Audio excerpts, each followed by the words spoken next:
2015 Toyota Sienna. Customer complaint is, or shop complaint is, that customer bought the car while he was driving on the highway.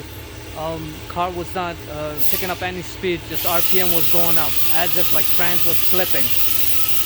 So they called me over, I scanned it and found a couple of codes related to transmission, which is right here, P0746, P0776, P0714, and P2808. They're all pressure control solenoid performance codes.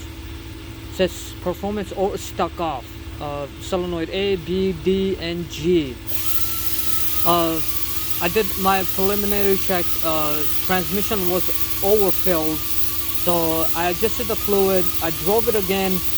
I believe, if my memory serves me correctly, performance A and B fault went away, but D and G was still there, or still there actually. And trans indeed is slipping. After 50 miles per hour, car does not want to go anywhere. Just engine pretty much RPM just goes up, but the vehicle speed does not increase. So I had them get the new trans, which they already ordered, and they already pulled an old transmission out. And to check the solenoids, because it's a solenoid fault, and the code states it's a solenoid performance or stuck fault, not the circuit fault. So I wanted to test it on the car, but it was very hard to do it because you have to drop the pan and then to check the solenoid, and they were waiting for customer approval. I guess customer approved the trans, so by the time I got to the shop again, the trans was down. So I wanted to check for my own diagnostics sake, see if I was on the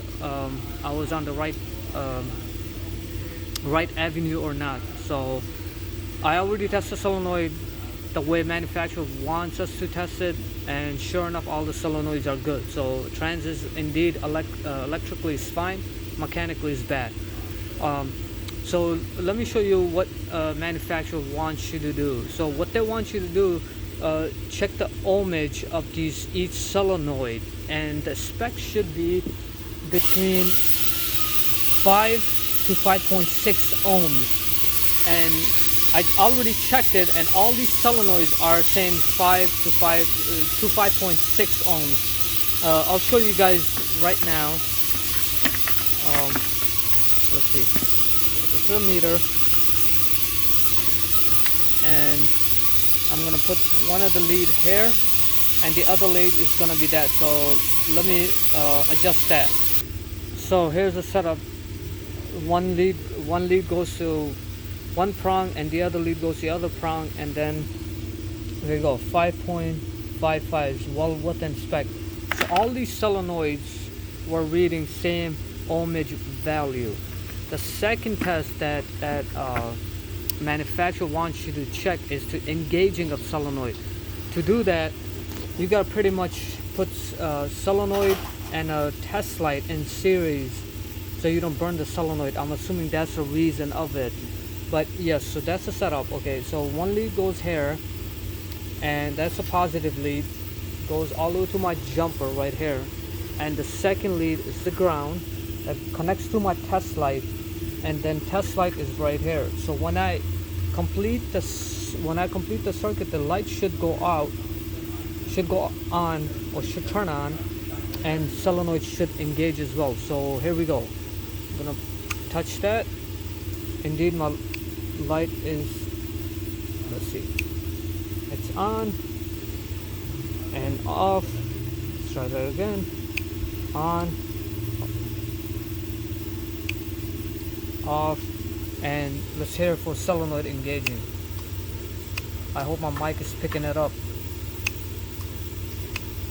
So all these solenoids are behaving the way it's supposed to behave. So confirm trans is mechanically bad, not electrically.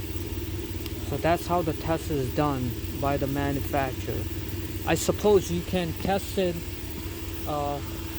on the car before taking the trans out, which is, there's a connector right there. There's a trans module that sits right here. You unbolt that, you take that out, and you'll be able to gain access to these solenoids right here. You gotta have a wiring diagram to know what the correct pins are, and even wiring schematic is not telling you which pin is for which solenoid. So pretty much you gotta drop the trans pan down, filter down to gain access to these solenoids. But yeah, this is it. Confirm fix.